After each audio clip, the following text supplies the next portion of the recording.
Okay, still audible? Okay, thank you. I'll start in 3, 2, 1. Panel, most of the rebuttal will be integrated, or rather our points will address the things that all brings about. But a few extraneous points that I want to point out. Firstly, I think the framing and the framework that works under, and generally opposition works under, is the framing that exists when we have like the norm of just one partner relationship, right? In the moment in which most of the population lives in a polyamorous relationship, a lot of the things that we now consider to be given or natural to relationship disappears. Things such as just having two people live in a house. Probably in a world with many people, like most people having polyamorous relationship, you would have households or 3, 4, or 5 people in a society with 3, 4, or 5 partnerships per person. It would mean that a lot of the internal things and the dynamics of most relationships change, and things that are now considered as unnormal become normalized. Look, as there are more kinds of monoamorous relationship, clearly there can be different types of polyamorous relationship. Clearly, you could have equal time share spent with each partner, or if that doesn't suit you and you want to adjust things, you can clearly have probably a nucleus and then side partners, right? So different level of closeness. Obviously, people will be able to cater their needs and like arrange their polyamorous relationship in accordance to what they feel needed. So it's not like you have a very strict structure. Obviously you can adapt them. Also want to point out that obviously we do concede some of these relationships will not be perfect, as single partner relationships are not perfect either. So the question is, which one of them have comparative structural benefits which are bigger and non-contingent to the natural problems that occur in any sort of relationship? Look, firstly, we think that compartmentalization of needs is good, right? Because we think that you will not require every kind of satisfaction from the same partner. But I think the crucial societal impact is that it legitimizes the validity of different types of approaches to love, that is lust or emotional closeness or intellectual closeness. So aside from the personal thing that top half seems to be stuck in, I really think that the overarching impact of this is that you might stop shaming other people for their life choices if they choose to engage in a single partner relationship just for sex or just for emotional closeness or just for intellectual closeness, because you yourself have gone through the same process of acknowledging that different people are valid into like fulfilling different needs, and that is perfectly fine. We really think that this generates less judgment and tolerance in general. And also crucial, single partner relationships benefit as well from this sort of tolerance. Now, other points I want to point out. Firstly, the fact that, as we've pointed in our POIs, closeness is not measured on like how much time you spend with people. Shocker, long distance relationship works even if you don't spend your whole day with them, precisely because it's about the intensity you comprise in that sort of interaction. Now, our point and why we stand over the whole debate, because I think that first half is stuck into claiming like emotionally individual benefits that I think are contingent, and I think O is right into some of their points. But I think that crucially, the feeling of ownership that we have now in single partner relationship derives exactly from this two-person dynamic, because you do claim ownership and you are jealous when that person breaks that sort of trust and claim that you have to their person. And I think that leads to, and I think that the world in which this doesn't exist breaks a few barriers regarding gender norms and agency for women. And as they're usually victims in a lot of relationships, and also this is a thing that cannot be dismantled while having single partner relationship, this is an exclusive benefit on CG. So firstly, one partner relationship tend to swallow and make the person dive into it, sometimes to the point of self-dissipation, right? And this especially targets women when society has taught them that you're a mother, you're a wife, and you serve your one single partner, and this is what is your purpose to be doing, right? To serve your husband. Versus in polyamorous relationship, obviously when you have more people, in order to like be able to manage this sort of relationship, it requires for you to have a stronger personal reliance in order to be able to balance more partners. Because when one person doesn't have monopoly over your resources or over your time, I think that this shifts the focus from your partner back to you, right? And I think this incentivizes women far more to assert their sort of self-agency that they tend to be deprived from inside single partner relationship. And this also has a lot of pragmatic benefits regarding gender roles, right? Because look, aside from this self-agency, women are dragged into gender norms, taking care of the child, taking parental leave, being a stay-at-home mom, precisely because in one single, and when there are just two partners, when the child is born, the women are the only ones to do this sort of chores and are expected to do this sort of chores and cannot allow themselves to do other things, because there's no other person to take care of that. Obviously, in a polyamorous relationship, you can divide this sort of task. This allows women to have more people do and spread the chores, and it allows them to pass responsibilities without feeling guilty that they're doing so, or without feeling that they're not fulfilling their purpose in the relationship, because there's no purpose in a multi-partner relationship that only you should be fulfilling as a mother, because there are more mothers altogether. Now, pragmatic benefits. Quick, please. Yeah. Given that you have to divvy up your resources across multiple partners, isn't it likely that you can use it as a source of power to prefer one over the other, especially where men are in charge, like earning most of the income, are in a relation of power?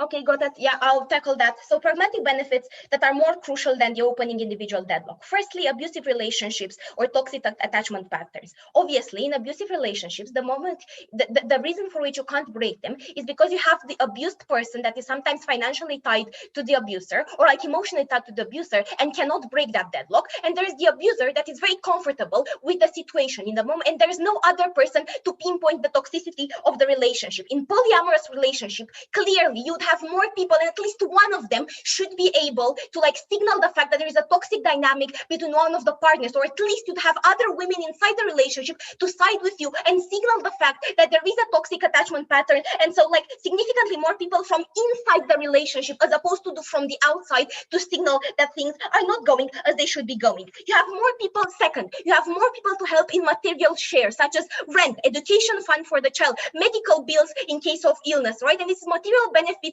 when when you share it with more people, and obviously you can aid yourself to that, and the quality of overall life improves because more people can help with that. Lastly, when your partner dies at the end of your life, you have more support, and crucial, more people to take care of you in a polyamorous relationship, because you weren't relying only on that person's money or on that person's help. This is also crucial to Western and Asian aging populations, and we believe that this alienates the pressure that is being put on children or on old people to take care of themselves, because inside a polyamorous relationship, more people can be dependable.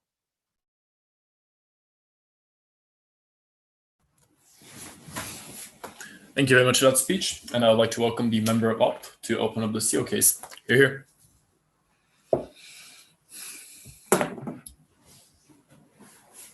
Okay.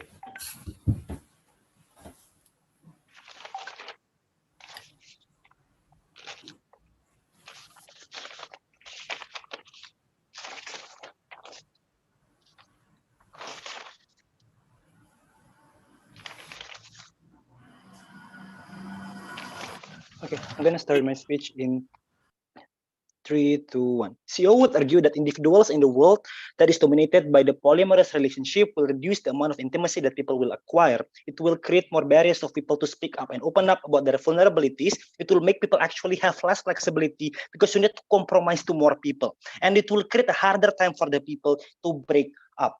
So let's characterize firstly the function of relationship. None of the benches really comprehensively delivered. It is a place for you to find not only emotional and sexual satisfaction, but also to give you a sense of companionship, because this is the most important purpose. Because what OJ and CJ wants is the compartmentalization of needs. If individual benefits or individual personality, such as sexual satisfaction, you could just do hook up culture or hire a prostitute. Or if you want to tell about your personality or having emotional wound being catered, you can just hire a therapist. If you just want to have some people to joyfully hang out with, you could simply go out with your friends. Relationship is special. It should be a place when individuals could feel vulnerable and deep intimacy with someone that you love, and this function will be only there if you are exclusively loving someone that you love. So I'm going to have two arguments: how the relationship will make individual become more unhappy, and second, how break up better mediated in our side of the house. Firstly, I think individuals will more likely to be unhappy because the relationship will be more reckless to be entered, because they will feel the relationship will be easier for them to go through, because you know that if you feel like in the future you might be tired with one of two individual, you can just go to other individual in this group of polyamorous relationship. So you make the decision more recklessly, because you will not approximate how ready you are into entering this relationship. More likely for you, because you don't have emotional maturity, because you can approximate properly, because there is less cost for you. Like what OG and CG wants to talk about, it means more likely you end up with fighting, more likely you have more propensity to break up, which still create severe emotional trauma on you. But even though we don't go to the extent of breaking up, I still believe that intimacy and closeness will be lost in the side of government batch. It is not only what OO said about spending as much time together, because best friends can spend as much time as possible. The prerequisite of you to feel intimacy is when you have a lot of shared experience with someone that you love, someone that is there for you for every single important milestones, not only in the ups, but also in the downs. What happens when you lack this intimacy, you will start to devalue relationship. It is less likely for you to care about other people in this relationship, and more likely for them to not care about you as well. I think it is important to have safe haven, or to have stable, constant emotional supporting system, because for example, in the case of COVID-19 pandemic or social isolation, you need to have someone that makes you feel okay, that makes you feel less isolated to the world. Or when you lose or didn't break in a competition, or when you just get fired from the job, it requires them and you to have strong emotional investment to take care of each other. Why this important? Because individuals are more likely on this side of government just take what is easy.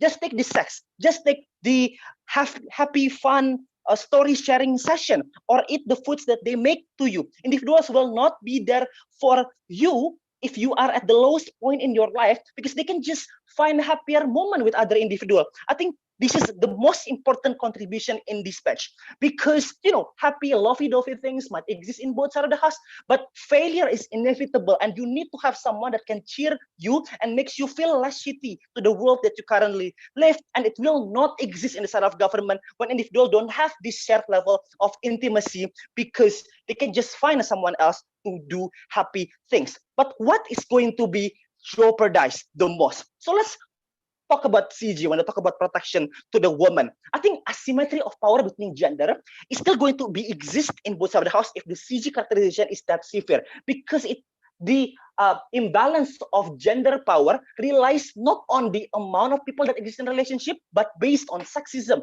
patriarchy, gender stereotype that might exist in both sides of the house. But second, women are more likely to be hurt in the side of government bench, because they're going to be more likely to be only objectified, only their body, only their sexual capacity, only their attractiveness that are going to be seen. So I think this is bad, because comparison in our side of the house, you need to love every single part of them, their intelligence, their niche personality, their emotion, because you're going to be spending like more time with this individual. It means that you need to put yourself to love every single part of this individual. Otherwise, you will live unhappily with this person. So more incentive of people to take care and to not be abusive to their partner. But more than that, not only women, people will be more likely feel instrumentalized. I think I'm going to mechanize what O said about people will be used as a means to an end.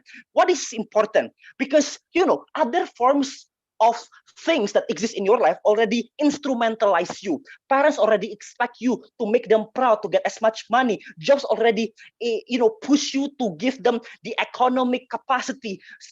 School already push you to get as much grade and as higher level of CV as possible. You are already instrumentalized by other forms of things in your life, but you need to have at least one source of happiness, one source of romantic relationship that will love you as a whole, to make you feel matter, to make you feel that the world needs you and you are significant enough in the eyes of them. So that's what's going to be lost in the side of the government side of the house. Before that, I from Uji. CG? Okay, so the thing and the whole premise that the teams oppositions have is that you can change partners and who you love in an instant. Love is love. You can't just change partners whom you love in an instant. Okay, so this is going to be answered in my second thing. How you are going to have a harder time to break up, because first of all, I think I'm going to debunk what Uji said about the flexibility. It's going to be more unflexible for you, because you need to adjust your work schedule to more people, it means that you have less me time. You also need to adjust about your working condition, about the place or the city that you live in at the point in time in which one or two individual wants to move out because of their working necessity. So because you need to compromise more time, more energy, more like place capacity to be shared with one another, you're going to be much more inflexible because you need to compromise to more number of people. But it's harder for you to break up because assuming that you only like one or two people that are closest and emotionally understand you the most, you are going to be not able to only live with them because the person that you feel close to you and the other members of this group that you feel toxic still likes each other. So you cannot just take one or two of these people that you like the most. It means that you cannot break up because you don't want to lose the people that you love, but you have to bear with the people that you feel toxic for you. So people will have a harder time to break up and live more unhappy life. Thank you very much for that speech. And now to close of the Gov bench, I'd like to welcome the GovWeb. Here. Thank you. Is it fine? Can you hear me? Can you see me? Okay, I'll start in 3, 2, 1. Now, the whole thing about I'm going to rebut closing opposition's case, and then I'm going to tackle the first half completely non-comparative and show to you why our pragmatic and actual down-to-earth mechanics are the one that are going to win this debate. But first of all, the closing opposition. So the closing opposition has some problems. So first of all, in the fact that they have this huge contradiction in their case, in which the first half of the speech of the member was like all about how you are going to change partners on a whim, relationships are not going to be meaningful and whatnot. And the second half of his speech was all about on how it's going to be harder to break up. You're going to have a harder time to break up with partners and whatnot. You can have both on the same time. We beg for a clarification on whip on that. But even taking the case at the base point and tackling both, the thing is that you can't change partners on a whim. You don't change whom you love on a whim, and you don't change people who love you on a whim. Okay, we think that's an unreasonable definition, and it shows. And both oppositions provide an unreasonable definition of polyamorous relations in the sense in which you can only have two more partners, one for emotional support, one for sexual purposes. Like polyamorous people are suddenly the most promiscuous people on earth. You can have a polyamorous relation with 5 asexual people that aren't aromantic. Yeah. So the thing is that these things exist with a high variety. This is the problem actually in the first half, in which they set themselves up for a gridlock because they base themselves on very abstract things. The whole point of this motion is that you can't talk about how the relationship is going to be because you don't know specifically it's going to be good, if it's going to be bad, if it's going to be toxic, just like you don't know binary relations, okay? Monogamous relations. And if you have, and this is the last point of rebuttal for both oppositions, if you have a toxic context such as toxic relation or arranged marriage and whatnot, those things exist in both worlds, yeah? So you have arranged marriage both in both in a monogamous world and in a polyamorous world. You have toxic relations in a monogamous world and a polyamorous world. We can't know for certain how your relation is going to be. What we can provide and what closing government provides are mechanisms through which we can show you a better fulfillment of needs and B, a lesser chance of misery in life. And how do we do that? Well, quite simple, and this is entering our constructive. Well, first of all, Anna explained to you quite clearly, first of all, how this gives people more agency, and how this basically liberates people from gender norms, because it's very hard to keep gender norms in a non-monogamous system. Yeah, why is it very hard to keep gender norms in a non-monogamous system? Because gender roles are based on binarity. Yeah, man and woman, 3 men and 2 women. Suddenly, it's very hard to keep gender roles. It's very hard to keep gender roles because they weren't made for that. Now, certainly they might adapt in this world. We don't know them. We don't know how, but the chances are that they won't be adapted, and most likely people are going to put responsibilities. No thanks. People are going to put responsibilities based on what people do better in the house, cleaning, childbearing, whatever, child rearing and whatnot, on capacity to do, rather than just pure gender norms, simply because there are more people with more possibility to discuss. Yeah. Now, more so than that, there's also the thing about material sharing. Yeah, the thing is that There's just more money. It's quite that simple. Yeah, when there are 5 partners, there are more money. Now, opening opposition has tried to say that, these people are going to stay together, but that's the thing. This is a different world. This is a world with a majority of polyamorous relations. Sure, many of them are going to be one person that's connected with 2 people that don't know each other. But we think it's reasonable to believe that there's going to be a ton of relations in which many people live in the same house, because this is a different world. Polyamorous relations are the norm. Yeah, so people want to be in polyamorous relations, and given that you are in a relationship with 2 people at the same time, the chances are that they're also going to like each other because they like you. Yeah. Okay, that's the thing. It's about similar people, which attract similar people constantly.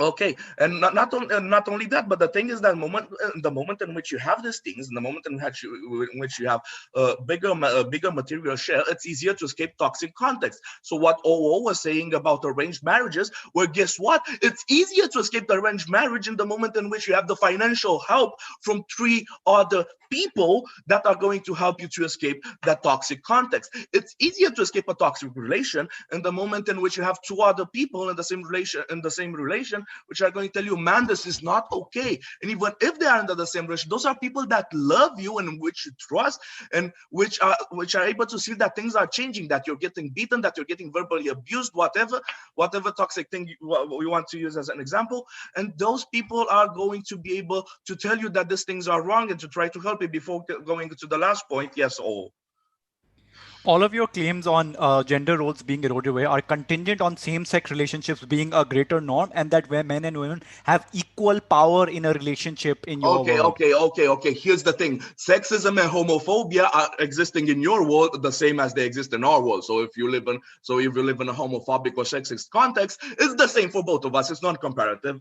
So going further on. Now, the whole thing, and now going on into the last part, and about children, and about what happens when the partner dies. The thing is, children are going to have a better time, and this is one of the main stakeholders which we have brought in, the unique stakeholder in this debate, because we were the only one to actually talk to you pragmatically about how children are going to be better raised. Why? Because they have more money, they have more attention, they have a higher chance at education, and not only that, but there's a less chance of them being abandoned. Children are usually abandoned, as Anna was explaining to you, because of lack of resources to actually raise them. This is not a problem anymore. You have a family of 5 people to raise that child, not a family of 2 people.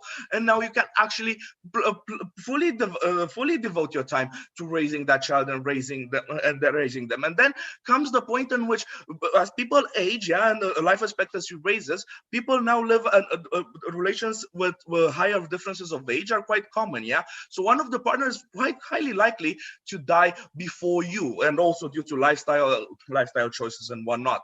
The thing is that if you are in a binary monogamous relation, when one of your partner dies, when your partner dies, that's a disaster. It's an emotional disaster, but it's also a material disaster. You lack half the funds you had, you lack half the ownership and whatnot. In the moment in which you're in a polyamorous relationship, sure, it's sad, it's a heartache. But in the moment in which you have other people to support you, it's going to be better. This match is 1 and 2 points of comparative. The first one on material needs, which were the only team to actually prove to you and bring to you mechanisms on material needs, and the second one on lower potential for misery, which we brought as well. Proud to propose.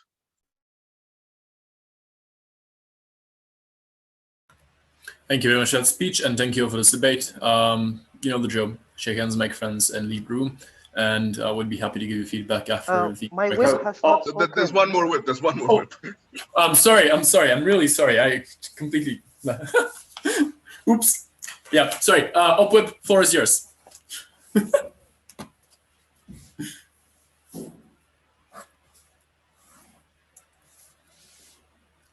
Again, apologies. Am I audible? Yep. Okay, wait.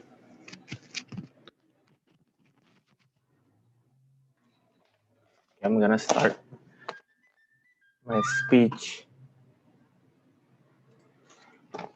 in 3, 2, 1. There are 2 clarifications before I proceed to my clash. Firstly, I think the debate about children and their schools and whatnot should be like scrapped out from this debate, because understand it's an argument to have babysitter. It's not an argument to have more partners and whatnot. But second of all, if you wanted to have children and a single partner, you know the consequence of having children. So most probably you would have time for them and whatnot. But lastly, if you're talking about more money for children to go to education, you still have like schools and whatnot. But rather, it's better if you don't have money, don't have children at all. That's the narrative that we want on our side of the house. So I don't think this is a part of the debate. But second of all, I think you should also scrap out the argumentation that about grief on CG when they say that when your partner laugh and die, most probably you have no one to go to. I don't think that's exclusive because when you have friends, you have families, you have your mother and whatnot, so that's fine. But it's even symmetrical on their side house because when you lose one partner in our side house, you lose one compartment of your life. So the grief is similar. So I don't think it's part of the debate. It's uncomparative because it happens on both side house. So two things. First, I'm going to engage to CG about the abusive partnership and gender roles. Second, I'm going to engage to fulfilling relationship,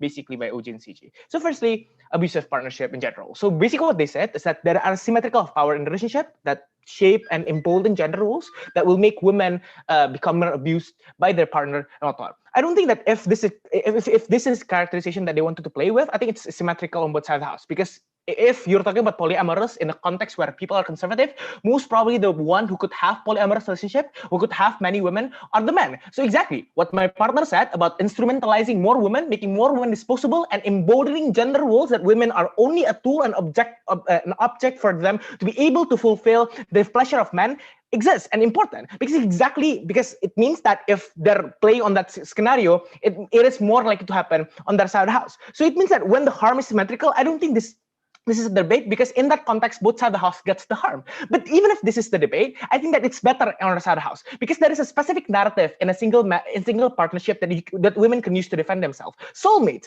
This is exactly why romanticization of ideal relationship and all that becomes a leeway for women to demand more love, to demand more like a healthy relationship in the expense of chores, for instance, if it happens in both sides of the house. But this is something that cannot exist on their side of the house because polyamorous like remove that. So most probably on their side of the house, when people are more abusive, they're more likely to dispose women. So the harm is larger on scale on their side of the house if we play in the characterization of like a conservative society where gender roles are so prevalent. So in that context, I think it's better catered in CO. But second of all, let's talk about fulfilling relationship. So basically what the government side of the house wanted to have is that exploration of like sexual orientation type of people and whatnot. This become limited if you have single relationship, therefore it's not fulfilling. First of all, exploration is symmetrical in both sides of the house because before you opt into a relationship, you would find partner who to choose, who you are willing to go to date with and whatnot. This process of finding is also a part of exploration. You could explore your sexual orientation along the way and whatnot. So I don't think it's asymmetrical, it's symmetrical, right? But second of all, what's asymmetrical is that the people in opening government and closing government is more reckless to opt into a relationship because they can opt into a relationship easily because they could up into a relationship easily. Because understand the context that they have forgotten is that irrespective of polyamorous or monogamous relationship, the commitment still exists. Therefore, it is less likely for you not to feel fulfilled on their side of the house when you recklessly up into a relationship because you feel like the partner is not within your your standard and whatsoever. But it's even harder to opt out on their side of the house because there's a package that you need to cut off one by one. That is less likely to happen on our side of the house. So the relationship fulfillment on their side of the house become less likely in closing and opening government. This proves that one, emotional cost of absence of fulfillment is more frequent as opposed to us. But second of all, it means that under the consequences, the fulfillment of relationship that happens in government side of the house will not be maximum at best. So it proves that it's untrue that we'll be more fulfilling by exploration. But thirdly, the comparative on our side of the house is that when we have exploration, the difference is that people would not be reckless. This means that one, it minimizes the frequency of unfulfilling relationship because you would choose partner that you would likely to go out with, but not recklessly on our side of the house because the narrative of soulmate whatsoever, because there's only one time thing that you could do and whatsoever. But second of all, at least when you have compromises and whatnot, you're going to be more willing to do so and mitigates the harm because this is the person that you chose to after a long of filter out processes. This is exactly why the ability of so the conclusion is the ability to explore and whatnot whatnot, and having a fulfilling relationship, CO wins. But second of all, understand that the contribution that is exclusive from CO is talking about intimacy, and we concede that OO, like in ways, saying that intensity and closeness are something that is important, but never did they prove what is the output of closeness. They just say that closeness is important and fulfilling without filling the logical gap. How then it is fulfilling then if it's closeness? This is where COs comes in, because understand, intimacy becomes an output where OO's argumentation could materialize. What is intimacy? Intimacy is basically an exclusive benefit where you could exclusively get in a relationship. Look, like multiple compartmentalization, like what CG wanted to exist in other form of relationship. Emotional fulfillment, friends exist. Sexual fulfillment, prostitution, friends with benefit. So the comparative on compartmentalization is not exclusive. But what's exclusive is that being vulnerable. When you open up your mask, you put on a public display. When you have a home, when you can be yourself. This is something that could only exist in a single relationship because you develop a shared experiences and intimacy.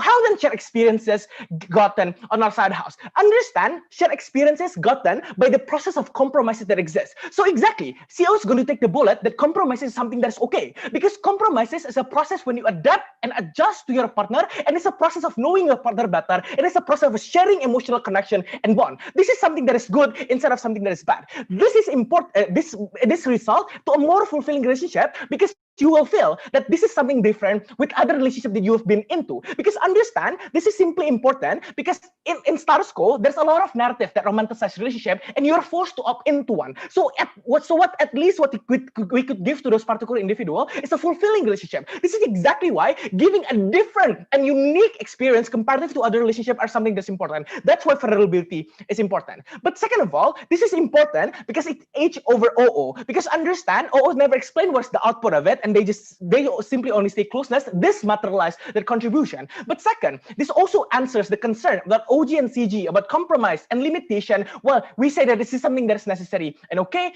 And lastly, this creates a more likely and a frequent fulfilling relationship because you're habituated to learn an emotional connection. A relationship when you have a lot of people, you're less likely to have this, and more probably you'd feel mad easily, you'd feel unease easily. This is exactly why in the process of relationship, assuming both best case scenario, it is not necessarily fulfilling on their side house, because this will become more frequent. On our side house, we managed to mitigate this, we managed to minimize the harm. We're very proud to oppose.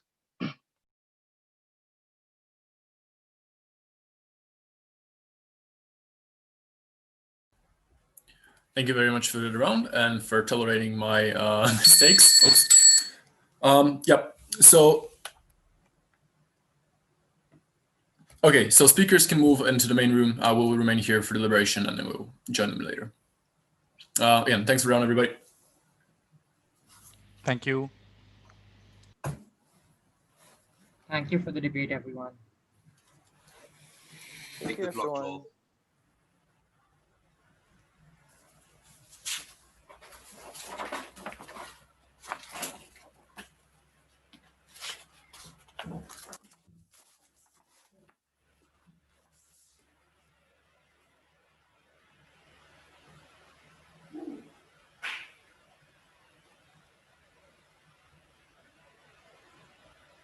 When are we getting the breakout room?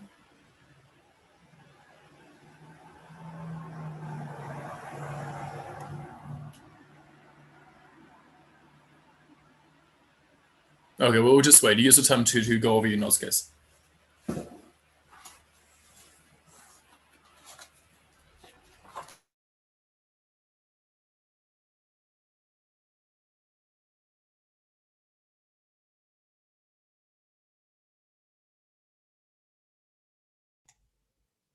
Thanks for the debate. Speakers, please do not leave and wait in this main room.